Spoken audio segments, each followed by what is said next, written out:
Time Spiral Remastered was finally officially released, and there's something you might not realize about these time-shifted foils.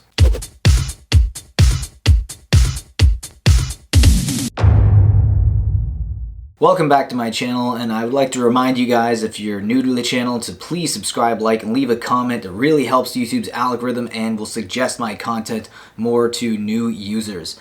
So, I've been watching a lot of the Time Spiral Remastered box openings on YouTube with my free time, and I even opened up one myself. And the thing that I was most particular about was trying to figure out how many of the time-shifted cards that you got. Well, first you get like the one per pack, but how many of them were foil? Now, I saw a few boxes that didn't even contain a single foil in them.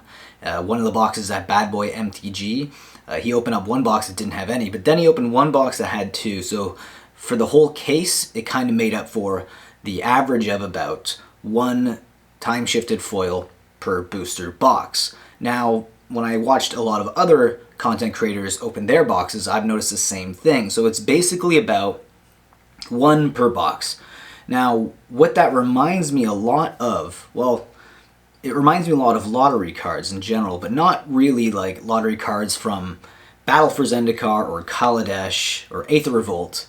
None of those, but more like the box toppers from Ultimate Masters. Now, if you remember, at least when they first came out, these were kept fetching crazy premiums, over $100 plus for some of these box toppers, and depending on what they were, and there's a lot less of them to go around. There's a lot more of these time-shifted cards, and getting one of them in foil, especially like one that is a really, highly sought-after card, think about the foil multiplier on that. These cards are a lot more rare than people are giving them credit for. And yes, there is a bit of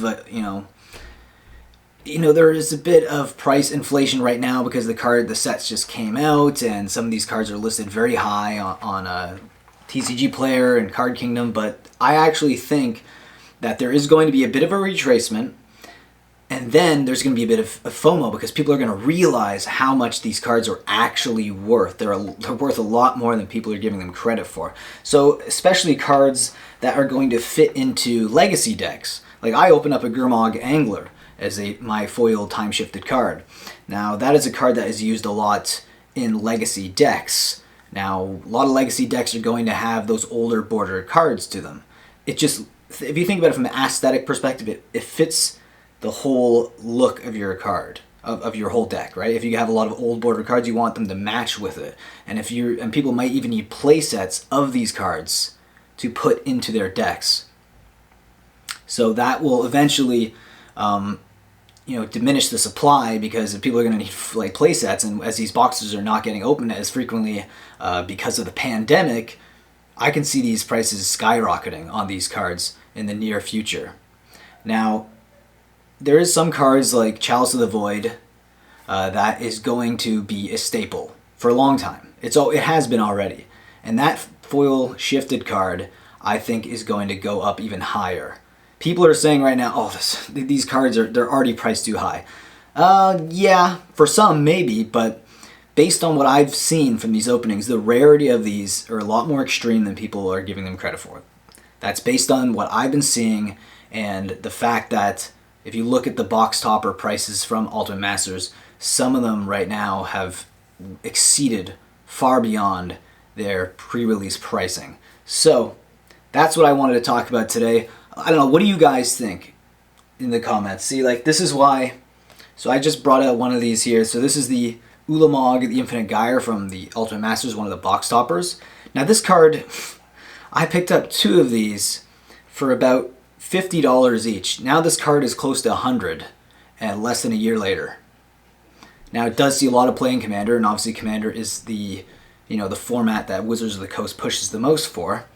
But this is just an example, and these are a lot, and there was a handful of these comparatively to the time-shifted cards. In order for you to get a foil Thoughtseize from Time Spiral Remastered in the shifted frame with the foiling,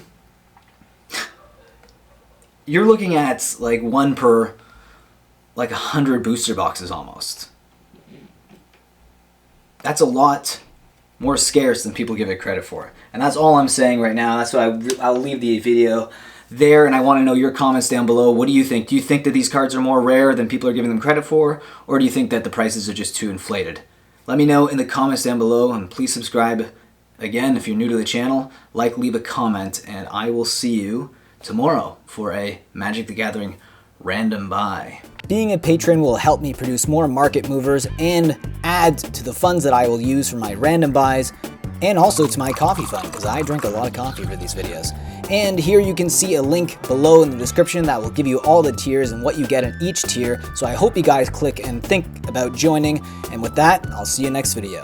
Think about supporting the channel in that way. If not, subscribe, like, leave a comment, and I will see you again in the next video.